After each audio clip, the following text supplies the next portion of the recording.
surprise, they didn't give me a chance to play, and I went back to Puerto Rico. My brother came in to Palm Beach Atlantic, and he ended up doing his master's. So then I came back, and when I came back, guess what? What they did? I ended up getting the job as a coach, as a head assistant coach at the university that didn't let me, gave me a chance to play. That was kind of like a funny story. From there, I coached there for quite a few years. Had the opportunity to coach at a high school level as well. We won a few state titles as a baseball coach, top PE, strength and conditioning in high school for about 16 years. And in the process, I knew that I wanted to have a place where I can train athletes and change lives. And since 2000, we were fortunate enough to create 1822 Fitness here in West Palm Beach. So that's like a little condensed story. When you're 42 and you have gone through life and you start looking back and you go like, man, there's so much of our story that I know we can share with you, but I know our time is limited. But challenges, we all face these challenges. I mean, we moved here. I was already married, but I'm coming out of college, no money, as you know, college students, and I came to West Palm with only $10 in my pocket and a dream, and that's all it took for me, and I decided to do something different. And when it comes to like, I was never the first in anything like Stephanie, which is awesome. I'm so proud and excited to meet her. But I was the first one in my family to go to college. So for me, that's a big deal. My parents didn't go to college, and they instilled in me that Joel, I want you to do something better.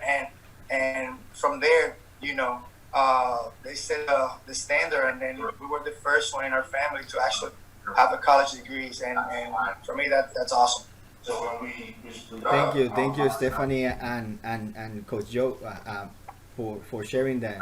It only shows that your path is never really planned or laid out in front of you. You have to walk the path and create and find those opportunities. So thank you for sharing that.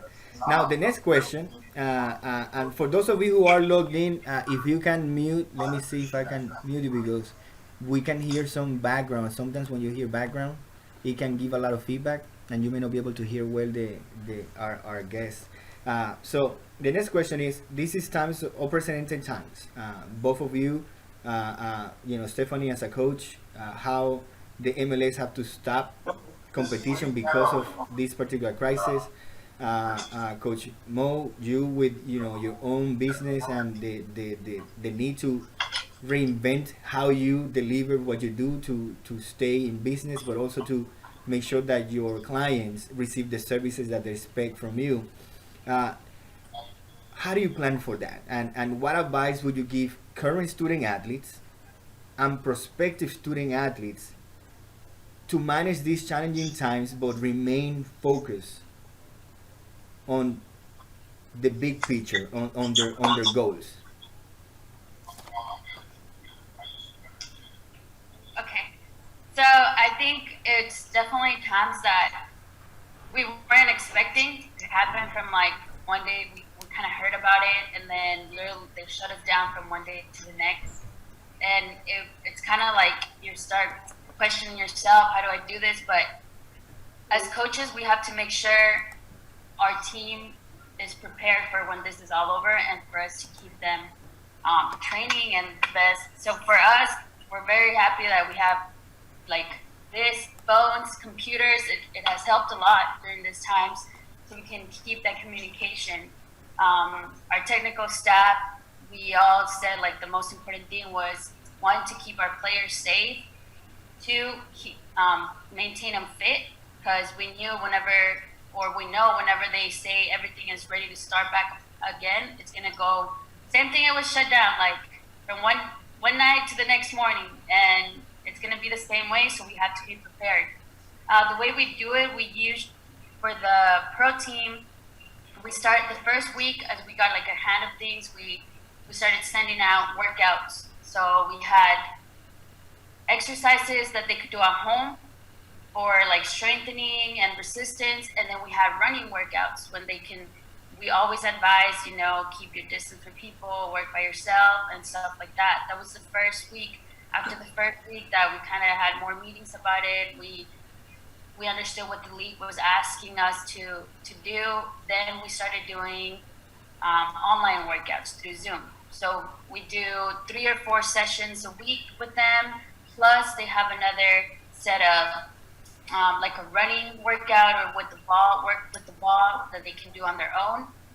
So like we said, the whole technical staff and us, we knew that the goal was keep them safe, keep the family safe because we know they're at home safe, and make sure they're fit. Like all the tactical stuff right now, it's not the most important.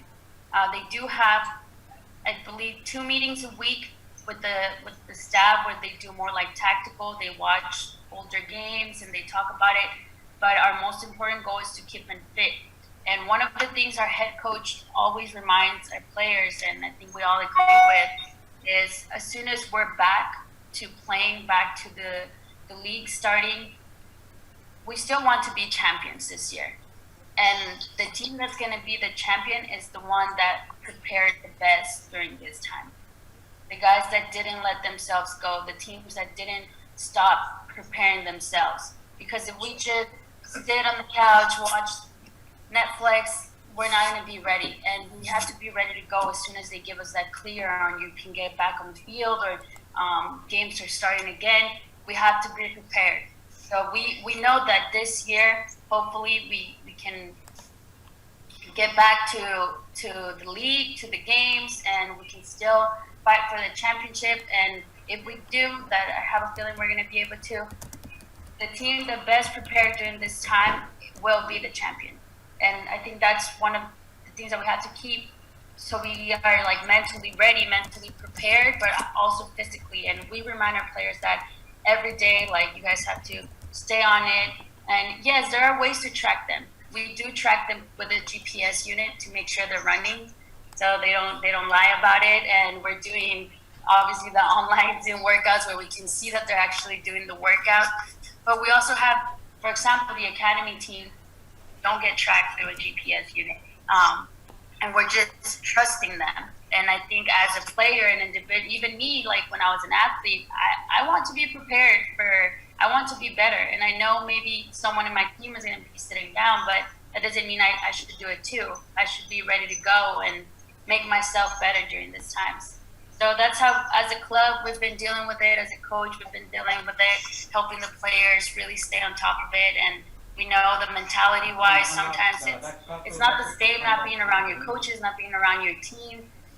Being team-oriented, it kind of pushes you down and brings you down when you're trying to work out and you're by yourself. But trying to maintain that mentality is the most important thing.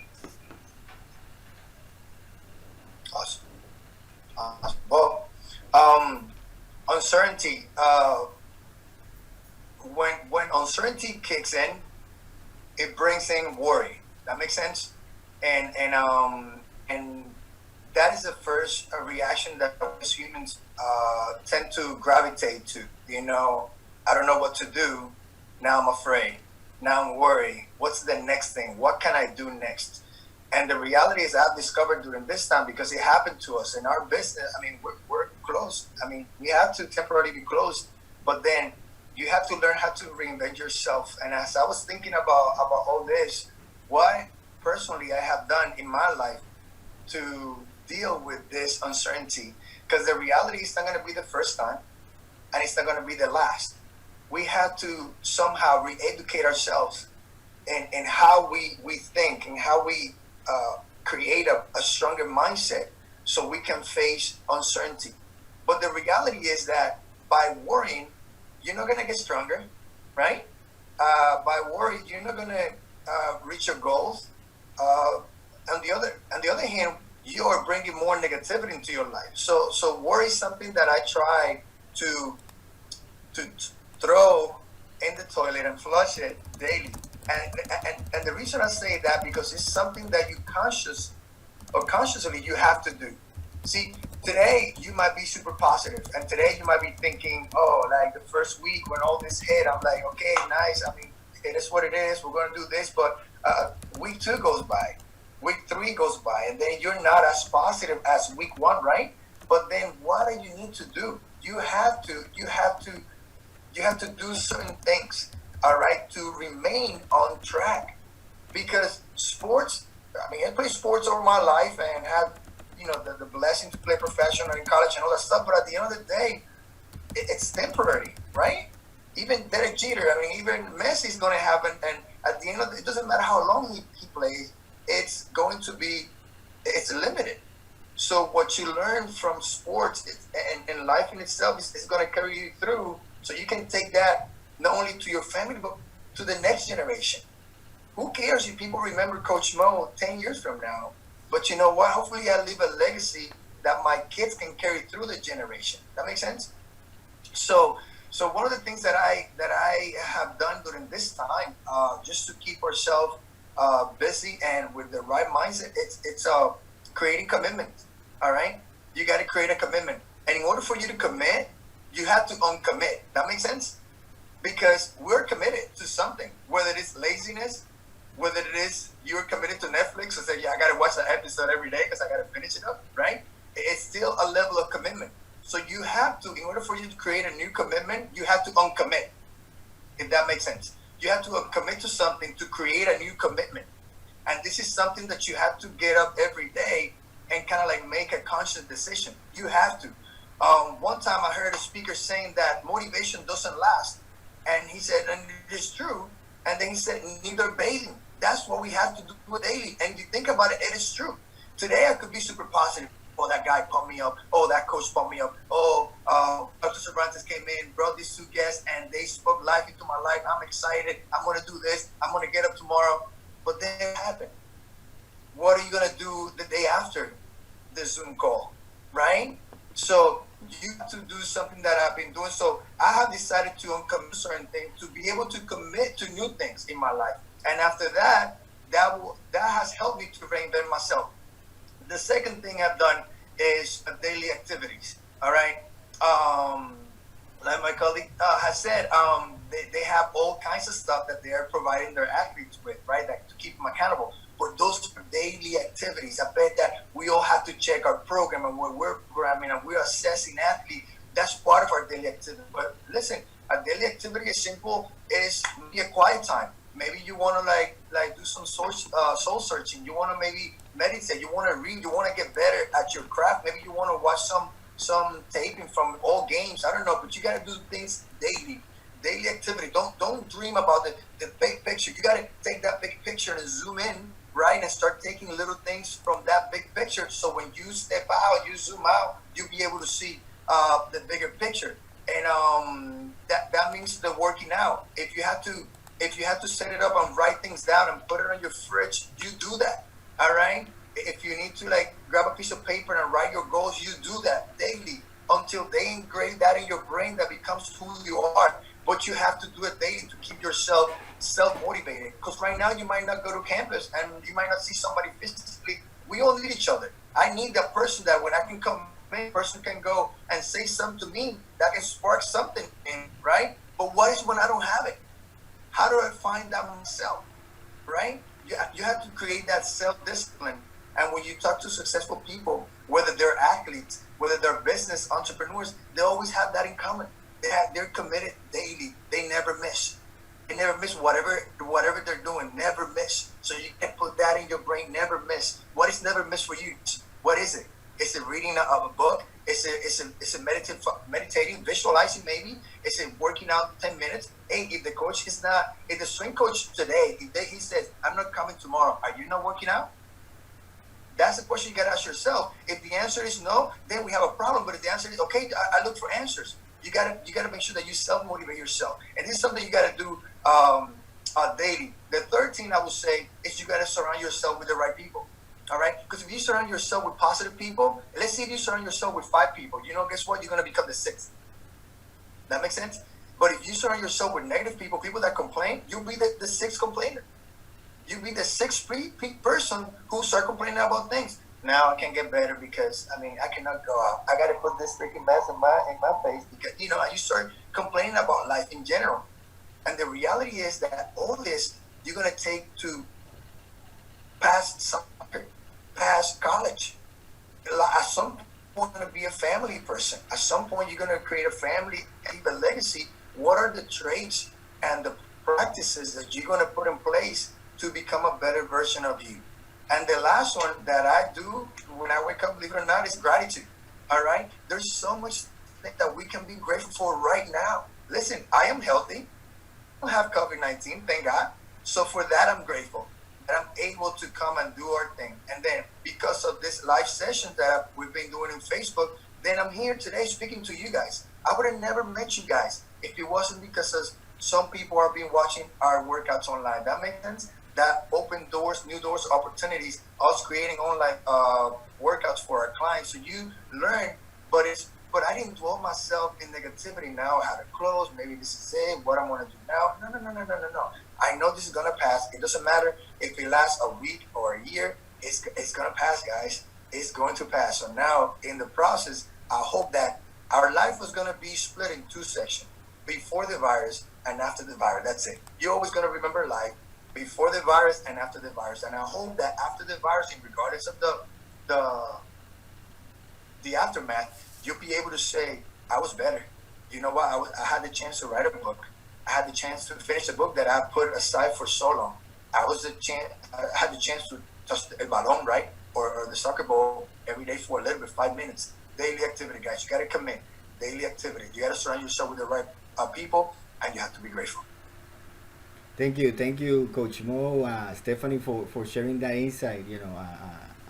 By the way, I'm actually recording, so I'm actually gonna be able to share with the student athletes if they wanna go back again, but also for Stephanie and for Coach Mo, so you can and have the record of it as well. So thank you. Now I'm gonna tell the group, if anybody have a question, use the chat tool, so in that way we relate the questions and we avoid that transition. So if you have questions now, you may not have any question, that's fine, but if you do have questions, you can use the chat tool on the Zoom stuff.